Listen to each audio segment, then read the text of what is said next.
Oke, baik, saat ini saya lagi di Asrama Saweri Gading, yaitu salah satu asrama provinsi yang dimiliki Sulawesi Selatan di daerah istimewa Yogyakarta. Nah, saat ini saya sudah bersama dengan ketua asramanya ini. Ketua asramanya itu siapa namanya? Perkenalkan, nama saya Ahmad Syawal. Sama Kakak Syawal. Nah, di sini Kakak Syawal ini ketua asrama. Jadi dia ketua asrama provinsi Asrama Saweri Gading. Teman-teman mungkin baru lihat saya, jadi perkenalkan, nama saya Andi Muhammad Fadlullah Akbar. Teman-teman biasa itu panggil saya itu Dul. Nah, bukan Dul anaknya Ahmad Dhani ya, Dul. Dari singkatannya Dul saja. Nah, jadi untuk malam ini saya yang menjadi pembawa acaranya. Jadi saya yang menjadi presenter untuk memandu Kakak Syawal di sini. Baik, ya kita lanjut ya Kak Syawal ya. Lanjut. Alamatnya asrama di mana? Asrama mahasiswa Provinsi Sulawesi Selatan ini berada di Jalan Sultan Agung nomor 18, atau teman-teman nanti kalau misalnya sudah di Jogja atau di Jogja itu asramanya ada di arah ke Jembatan Syahidan dan arah ke 0 km. Jadi asrama ini mudah ditemukan oleh teman-teman yang lain jika berkunjung ataupun sedang mencari kampus di daerah istimewa Yogyakarta. Oke. Mungkin perkenalan singkatnya dulu. Oke. Jadi berarti ini asrama dekat dengan ini ya, apa? Yang lagunya Saidan itu. Lagunya Segidok ya, Saidan. Tapi tapi ya itu yang paling mungkin teman-teman tahu nanti itu misalnya ya tempat pariwisata yang paling sering dikunjungi lah. Itulah. Iya. Makanya asrama ini bisa dibilang sangat strategis untuk orang yang lagi berwisata ataupun sedang mencari kampus atau mencari kegiatan-kegiatan akademik yang lainnya lah. Oke. Kakak Syawal sendiri ini kuliah di mana, Kak? Saya sendiri berkuliah di UIN Sunan Kalijaga Yogyakarta, mengambil jurusan Hukum Ekonomi Syariah. Wah, hukum, calon notaris. Amin, iya. Kakak angkatan? Saya angkatan 2017. Oke, angkatan 2017. Oh ya Kak Syawal, di sini untuk asramanya ini ada berapa kamar, Kak? Kalau di asrama sendiri ini ada, mungkin bisa dibilang ada 2 jenis kamar. Yang pertama itu kamar yang berukuran luas, dan kamar yang berukuran kecil. Sedangkan untuk kamar berukuran besar itu berjumlah 5, atau kami sini sebutnya daerah pendopo. Sedangkan untuk kamar kecil itu berjumlah 17 kamar. Jadi 17 kamar ini yang diisi oleh satu orang. Berarti kalau yang di pendopo ini isinya? Kalau di pendopo ini nanti misalnya kalau teman-teman datang ke Jogja, baik itu dalam mencari kampus atau berwisata, nanti diarahkan oleh pengurus asrama untuk tinggal di kamar yang paling besar. Gitu ya. Berarti pendopo ini kamar yang paling besar ini, Kak? Iya, kamar yang paling besar. Karena di sini bisa muat itu kalau kita ambil rombongannya itu sekitaran 10 orang atau 8 orang. Sedangkan yang mungkin teman-teman yang nanti jadi mahasiswa baru itu kami tempatkan juga bisa diisi oleh 3 atau 2 orang mengisi kamar tersebut. Selanjutnya untuk ini, Kak, kira-kira yang saat ini tinggal di asrama itu ada berapa mahasiswa, Kak, yang dari Sulsel ini? Kalau ya sekedar info juga, kan asrama ini kan asrama provinsi. Otomatis jumlah warga itu bermacam-macam daerah, dari dulu atau dari Makassar ataupun dari Maros dan daerah-daerah yang ada di Sulawesi Selatan. Untuk warga atau kami sebut sini warga itu berjumlah 17 orang yang masih stay ini karena mungkin sedang corona atau COVID. Makanya itu mungkin stay itu hanya sekitar 10 orang. Tapi untuk jumlah maksimal ini kita bisa sampai 25 atau 30 orang. Wah, besar ya, Kak ya? Besar. Banyak. Oke. Berarti ini asrama yang terbesar ya? Asrama Sulsel yang terbesar ya? Ya, alhamdulillah juga termasuk asrama yang sangat mungkin di daerah istimewa Yogyakarta itu lumayan besar. Karena di sini kan ada lapangan, bagian-bagian asrama itu ada pendopo, kamar luar sama gudang kayak gitu, dan ada juga sekretariat di kami sosial cabang Yogyakarta. Makanya asrama ini luas untuk teman-teman misalnya ada kegiatan ataupun hal-hal yang mungkin berhubungan dengan asrama, nanti kami bantu untuk apa saja yang dapat teman-teman lakukan semisal sudah datang di Yogyakarta. Oke. BTW ini untuk maba atau mahasiswa lama juga ini? Kita ini semua Kak. Oh, Semua. Iya. Jadi oke. Kita ini semua. Kira Jadi tidak. Jadi semisal ada teman-teman dari Sulsel kan, dia nonton ini vlog kita ya. Vlog atau podcast? Oh, podcast. Oh, sorry. Podcast. Dia nonton podcast kita ya, bisa lah dia datang sini kan. Betul. Numpang nginap. Betul. Karena kami juga kita punya prinsip di asrama itu bahwa yang berasal dari Sulawesi Selatan atau punya keturunan Sulawesi Selatan itu adalah keluarga kami. Kalau dia datang di Yogyakarta, itu prinsip kami. Mungkin selanjutnya dari Oke. Jadi itulah teman-teman ya, kalau misalnya datang ke Jogja langsung ke asrama Saweri Gading, tepatnya di Jalan Sultan Agung. Selanjutnya Kak, ngomong-ngomong tentang asrama ya, ini kita mau bicara sejarah lagi, ya kan? Berapa SKS ini? Berapa SKS? Oh, jangan terlalu ya, kita singkat-singkat saja. Jangan sampai kita podcastnya sampai pagi nih Kak, ya kan? Ini kan kita tahu ini adalah salah satu asrama yang besar kan. Pasti tidak luput dari sejarah. Sejarahnya berdiri ini asrama begitu ya kan. Nah, mungkin bisa dijelaskan sedikit saja Kak, ya kan, sejarahnya gitu. Singkatnya kayak gini. Asrama ini sebenarnya dulunya ini adalah bekas bangunan Belanda. Itu yang terutama, baru pas setelah zaman kemerdekaan itu dipakai untuk base camp tentara atau tempat istirahat tentara lah. Setelah pasca kemerdekaan diisi oleh seluruh mahasiswa Nusantara dulunya. Tapi pada tanggal 29 September 1956 itu asrama ini sudah dimiliki oleh pemerintah Sulawesi Selatan. Di mana otomatis semua mahasiswa dari Sulawesi Selatan itu bisa berhak tinggal di tempat ini. Makanya asrama ini juga asrama yang mungkin tua dari segi dalam segi umur, apalagi dalam segi umur bangunan tersebut. Makanya kami dari asrama sendiri itu menekankan bahwa asrama ini harus dinikmati oleh semua orang. Betul. Wah, ternyata berarti sudah berapa tahun itu ya Kak? Kalau dihitung ya di atas 50-an lah. Iya. Wah, berarti ini salah satu monumen sejarah juga ini ya. Monumen sejarah mahasiswa Sulawesi Selatan di Jogja. Mungkin sekarang informasi juga kan asrama provinsi juga itu ada 5. Ada 5, masing-masing itu punya sejarahnya masing-masing. Mungkin di lain podcast nanti orangnya. Iya, nanti kita akan jalan-jalan juga menyusuri asrama Provinsi Sulawesi Selatan bersama kabupatennya ya kan. Iya. Nanti tuh teman-teman ini bisa misalnya setelah nonton podcast ini mungkin teman-teman sudah ada destinasi atau tempat tinggal atau tempat jalan-jalan jika ada di Yogyakarta. Makanya jalan-jalan ke Yogyakarta. Ini promo sekalian promosi lah. Ya. Selanjutnya Kak.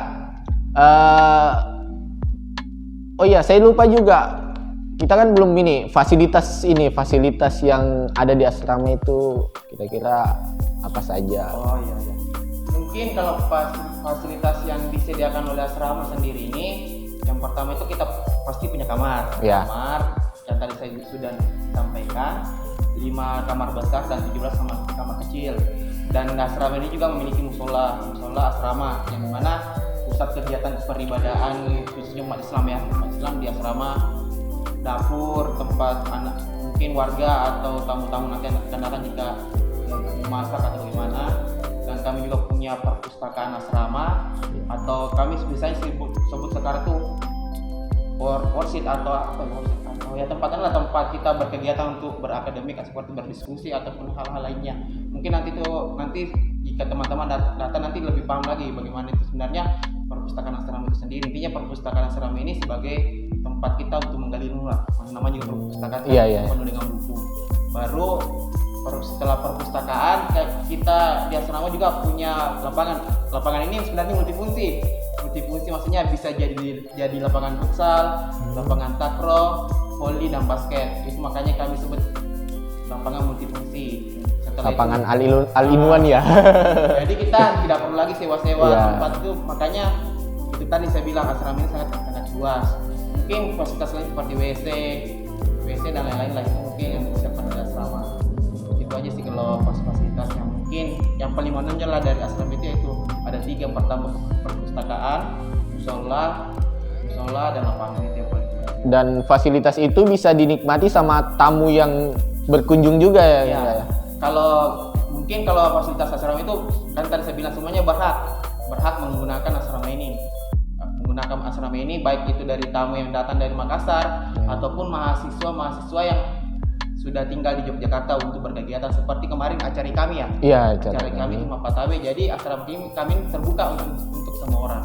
Ya. Wah, berarti bisa dibilang asrama ini juga salah satu pusat kegiatan mahasiswa Sulsel ya Kak ya? Oh iya. Kalau sebenarnya saya pernah dengar istilah itu bahwa asrama Wisma Saweri Gading ini atau Wisari itu bisa dibilang barometer, artinya pacuan atau tempat namanya kiblatnya lah. Iya. Kiblatnya dalam berkegiatan ataupun dalam kegiatan-kegiatan berasrama atau kegiatan-kegiatan IKPM daerah yang ada di Yogyakarta. Maksudnya barometer lah untuk asrama-asrama serta IKPM. Itu kalau saya kemarin dengar oleh semua saya, tapi itu kami tetap jaga bahwa asrama ini adalah tempat berkumpulnya lah orang-orang Sulawesi Selatan yang sedang merantau di Yogyakarta. Ya kan kalau bahasa begitu kan wajar, soalnya kan dilihat dari umurnya juga yang sudah menginjak 60 ke atas ya kan. Mungkin lebih ada nanti asrama Sulsel yang lebih tua lagi. Iya, Tua lagi lah. mungkin lebih tua lagi ya. Nanti kita bisa ketemu di lain waktu. Ya nanti kami lah yang ngatur. Jadi dilihat dari panjangnya ini kan sejarah dari asrama ini.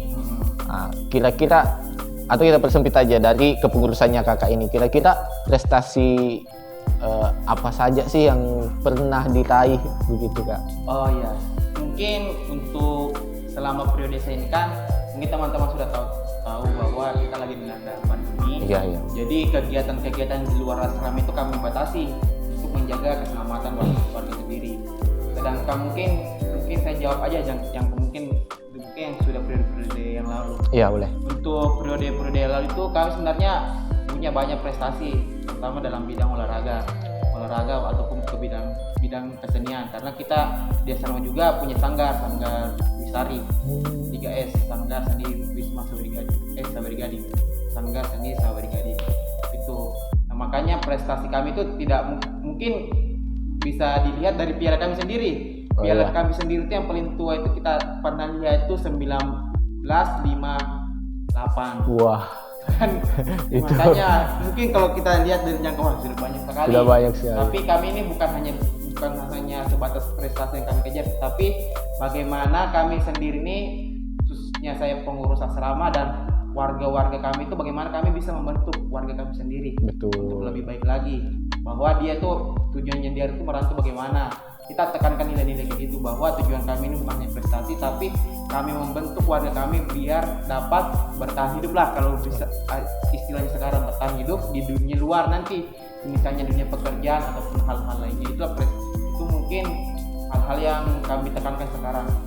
Makanya kami punya beberapa alumni yang mungkin sudah cukup, artinya dia berhasil di dalam bidangnya masing-masing, baik dalam bidang politik, perdagangan ataupun hal-hal lainnya. Makanya kami ingin warga kami atau generasi kami itu dapat melanjutkan lagi prestasi dari alumni kami gitu.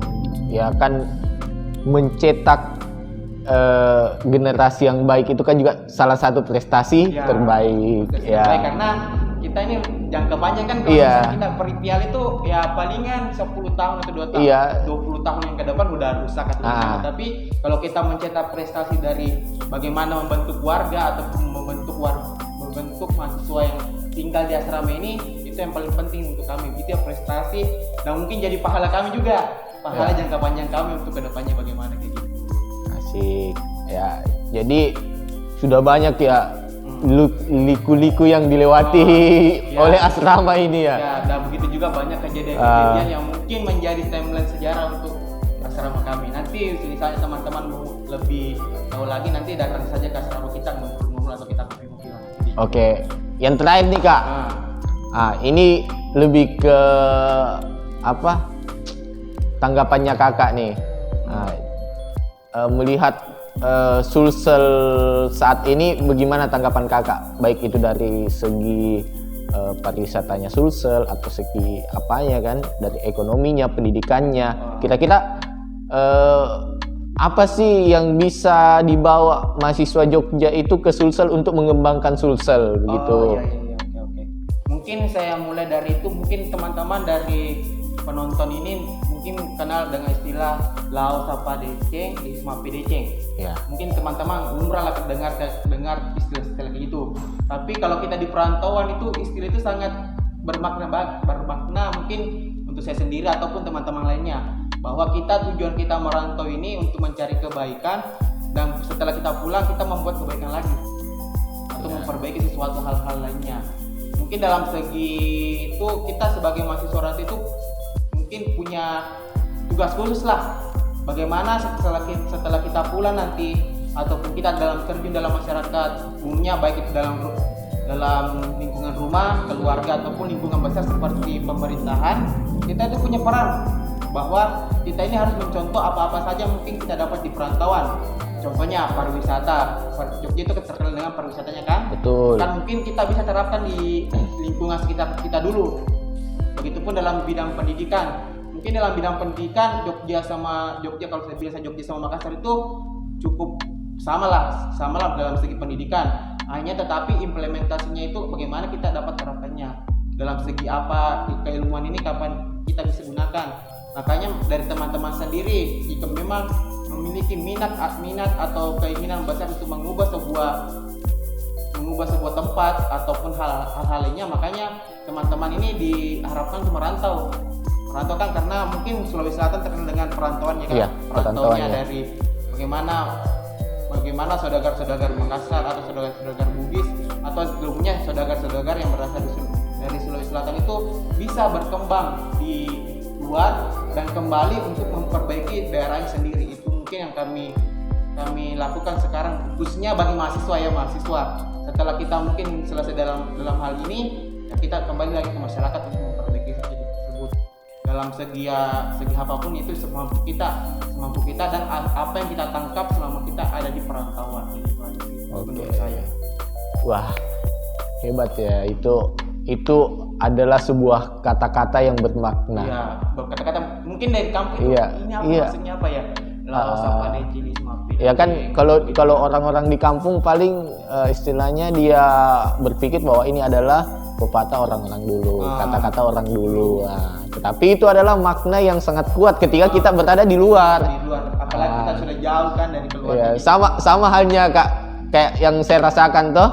Kalau semisal saya di kampung, saya dengar lagu Bugis, kayak bagaimana gitu, kayak kenapa kayak kampungan sekali Kak begitu dengar lagu Bugis. Tapi pas sampai di Jogja, terasa lagu Bugis itu kenanya dalam semua.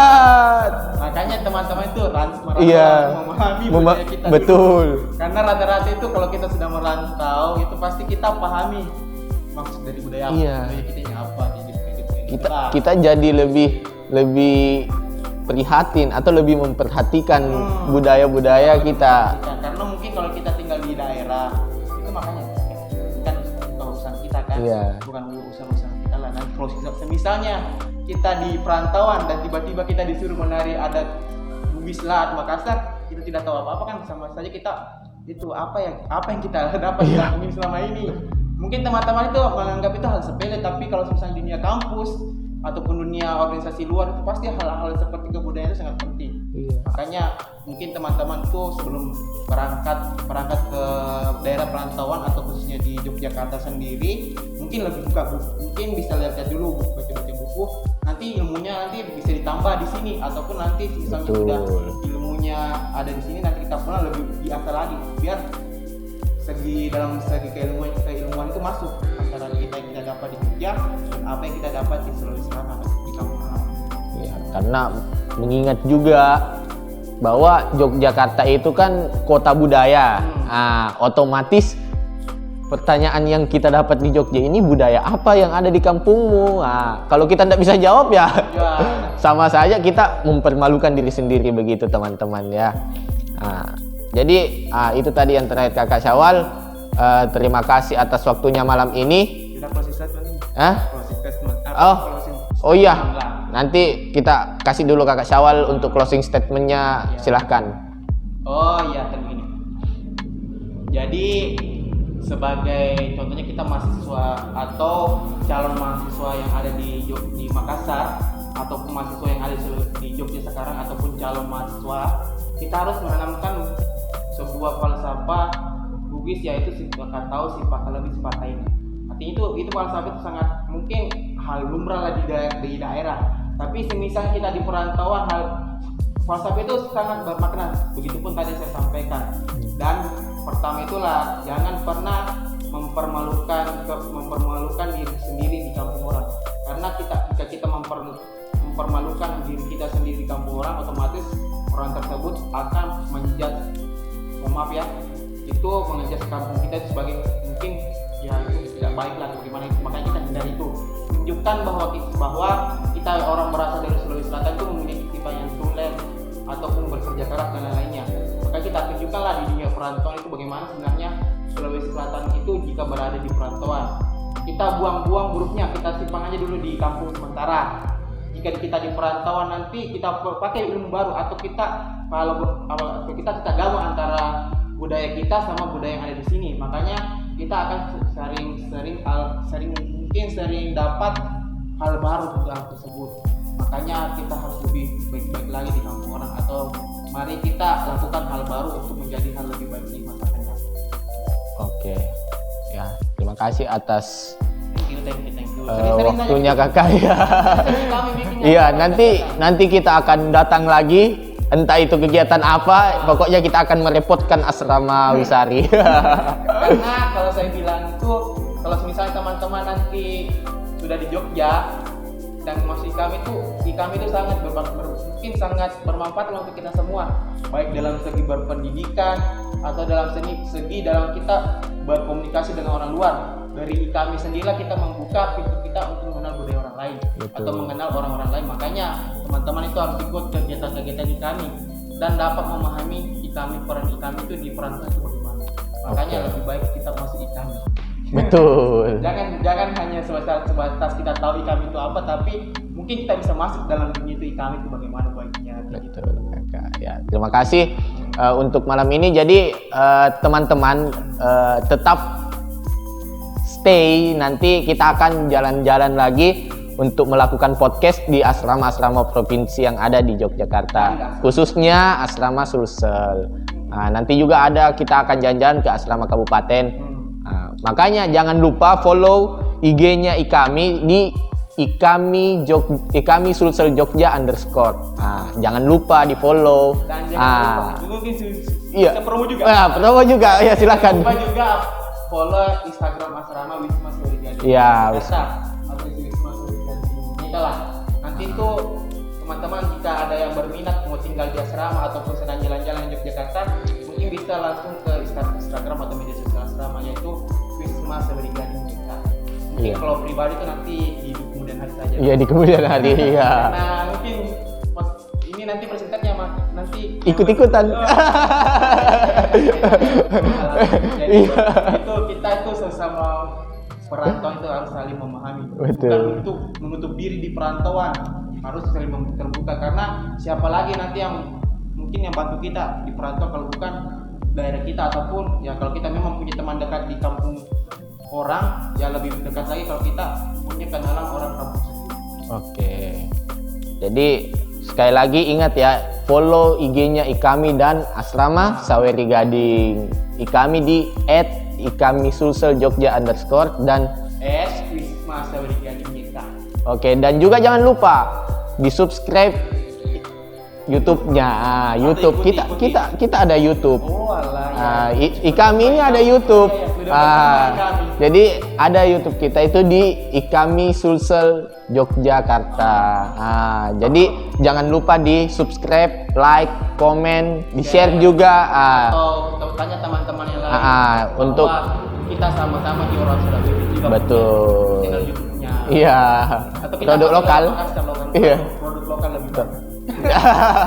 Oke, teman-teman, cukup sekian dari kami dan selamat malam. Selamat kita pada selamat. Dadah. Bye.